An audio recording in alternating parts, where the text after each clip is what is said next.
Soy Carlos Arturo Barco, socio director de litigios y formación de Álvarez Líbano La Serna en Bogotá, Colombia. Bienvenidos a un nuevo episodio de What's New On. Hoy vamos a hablar de la actualidad de la reforma laboral en Colombia.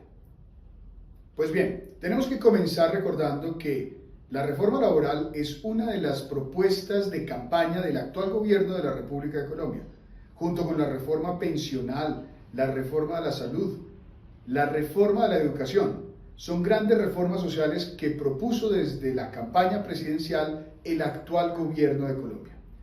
Un primer intento de la reforma laboral fracasó durante los años 2022 y 2023 en el Congreso de la República, y en el año 2023 precisamente un segundo intento de la reforma laboral fue presentado y a octubre del año 2024 alcanzó el segundo de los 4 debates reglamentarios para que una ley se convierta precisamente en ley en Colombia. Eso quiere decir que faltan 2 debates para que se convierta en una realidad la reforma laboral colombiana. El tercer debate tendrá que darse en la comisión especializada en el Senado de la República y el cuarto y último tendrá que darse en la plenaria del Senado de la República. Pero hasta este momento ya hay algunos consensos que parece que serán una realidad cuando sea promulgada eventualmente la reforma laboral que, entre otras cosas, tendrá que cumplir el trámite de los 4 debates hasta junio del año 2025, so pena de archivarse el trámite legislativo.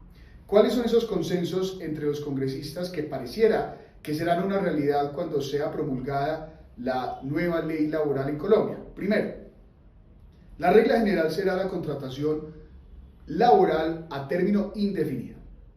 Esto quiere decir que seguirán estando vigentes y seguirán siendo útiles los contratos a tiempo definido, como el contrato por obra o labor determinada o el contrato a término fijo propiamente dicho. Pero la regla general siempre será que se deba optar por un contrato a término indefinido.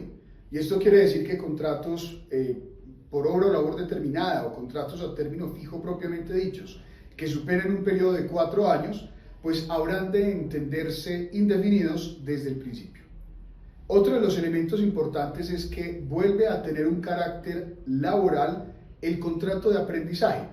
El contrato de aprendizaje había sido un contrato distinto de la legislación laboral, un contrato diferente de los contratos laborales en una reforma del año 2002. En esta propuesta de reforma, pues precisamente readquiere su carácter de contrato de trabajo con todas las características propias del mismo y todas las garantías que son inherentes al contrato de trabajo.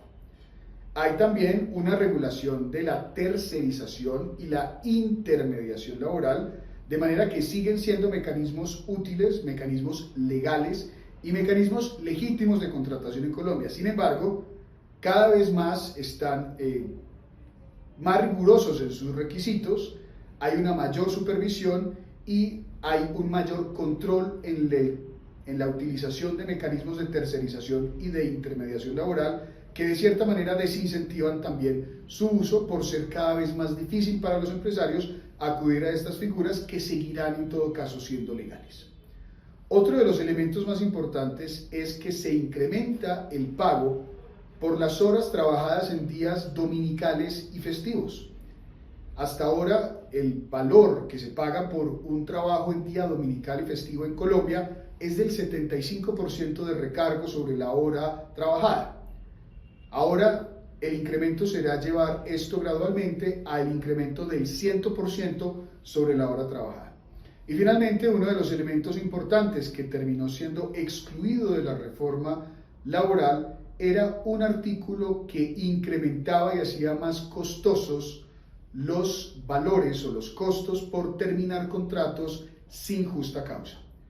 En la propuesta de reforma laboral existía un incremento en las tablas de indemnización por los despidos sin justa causa, que finalmente fue un artículo que fue desmontado del trámite de la reforma laboral en los consensos en el Congreso de la República. Esto quiere decir que en este caso un empleador que opte por despedir a un trabajador sin justa causa seguirá pagando las tablas actuales de indemnización ya vigentes en Colombia desde el año 2002. Y un elemento adicional, para el caso de los despidos con justa causa, se incluye una etapa de una audiencia previa y obligatoria donde se escuche al trabajador en los descargos. Esto era algo que jurisprudencialmente las altas cortes en Colombia habían previsto hasta ahora únicamente para los eventos de sanciones disciplinarias, pero no de despidos. Luego entonces es una novedad que desde el punto de vista legal se exija que previo a la ejecución de un despido con justa causa debe existir una audiencia previa obligatoria de descargos y de precisamente escuchar las razones que tiene un trabajador antes de ejecutar esa justa causa comprobada. Más adelante estaremos avanzando en cuáles son las novedades del trámite legislativo de la reforma laboral en Colombia.